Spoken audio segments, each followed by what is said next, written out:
হুজুর পাক সাল্লাল্লাহু আলাইহি সাল্লামে ফরমায়, দুনিয়ার মাঝে বালা ও মানুষ, দুনিয়ার মাঝে বালা ও মানুষ যারা আল্লাহর পাক কালাম শরীফ শিক্ষা দেয় আর শিক্ষা নেয়। এই দুইগুলো মানুষ সব থেকে বেহতর মানুষ। আমরা এই দুইগুলো মানুষ হইয়া আমরা এই মহফিল বহাত আছি। আমরা এই আশা, এই ভরসা, এই বিশ্বাস আল্লাহ এরা দিছে, ইয়া হয়তো আমরা মাফ করে দিলেই তো পারি। হযরত হাজিরিন,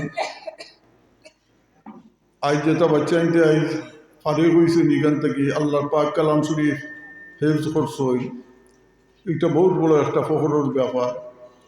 আজ কতজন ছাত্রজন এই নমুনে তারা দস্তারবন্দি হয়েছে, পাগড়ি পাইছে, ওই দিকটা বহুত বড় একটা মান। বিভিন্ন মাদ্রাসায় তো যাওয়া যায় হয়তো 3 জন 4 জন 5 জন ওই রকম, অত বেশি যে